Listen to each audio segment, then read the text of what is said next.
I don't even know where to put this, so I'm just throwing it here because I need to get it out of my system. I've been carrying this around for almost 2 years, and nobody in my real life knows the full story. It's one of those things that eats away at you quietly until it suddenly feels too heavy to keep inside anymore. I used to work for a mid-sized private equity firm in New York. I wasn't some top-level partner, but I had worked my way up over almost 10 years from analyst to VP. I wasn't pulling hedge fund money, but I was comfortable. I knew the culture, I knew the clients, and honestly, I thought I knew the people I worked for. At least enough to feel like they had my back when things got ugly.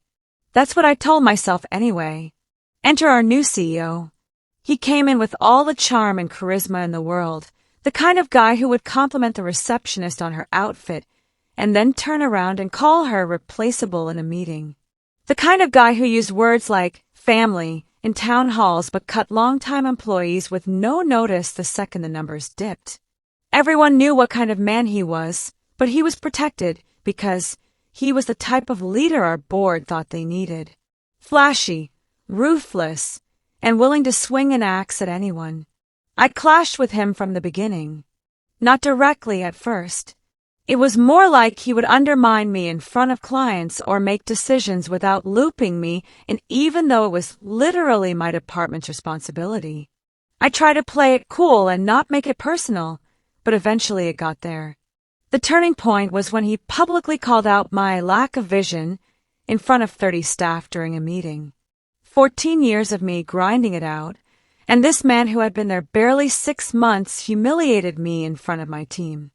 I went home that night feeling gutted. My partner tried to console me, but I couldn't even eat. I just sat there replaying his words in my head. The next morning, I made a decision. I wasn't going to let him tear down what I built without me pushing back. But the way I pushed back wasn't loud. It wasn't dramatic. It was one email. There was a deal in the works at the time. $500 million. It had been building for months.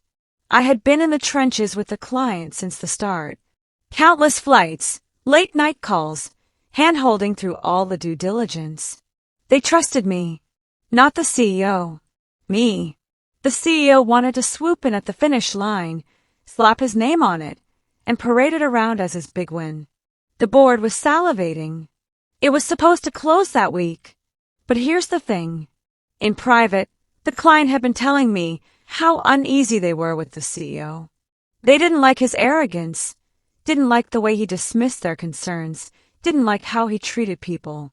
They were close to walking away once already, and I had talked them off the ledge. But after that meeting where he humiliated me, I thought about everything. I thought about how disposable he made me feel, how disposable he made everyone feel.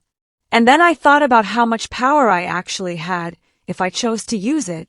So I wrote one email. I wrote it to the client's lead partner. It wasn't dramatic. It wasn't angry. It was factual, calm, professional. I laid out that the CEO was pushing through terms that weren't in their best interest, that he was ignoring our recommendations, and that I couldn't in good conscience advise them to move forward under his leadership. I hit send and sat there shaking. 2 days later, the client pulled out. The deal was dead.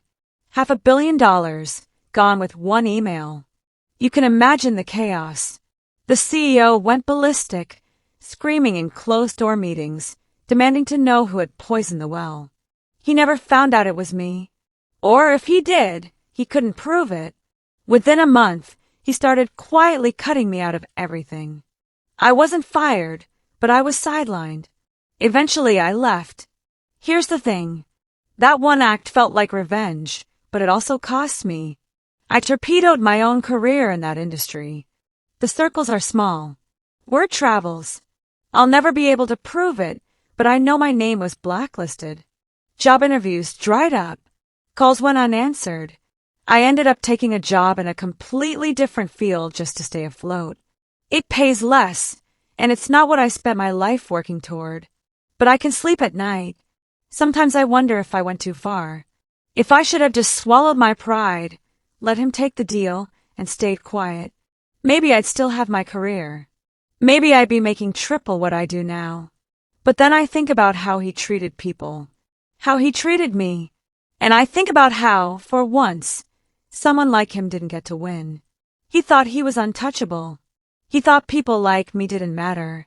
And with one email, I reminded him that we did. I'll never tell anyone in my personal life the whole story. They just know I left my old firm on bad terms. That's what I let them believe. But the truth is, I ended a $500 million deal with one email. Nobody will ever know it was me. Nobody will ever give me credit. And maybe that's the way it's supposed to be. Quiet revenge. Silent justice. Whatever you want to call it. But at night, when I lie in bed and replay everything, I feel two things at the same time. Relief, because I didn't let him destroy me without consequence. And sadness, because in the process, I destroyed a big part of myself too. That's what I needed to get off my chest. Thanks for reading.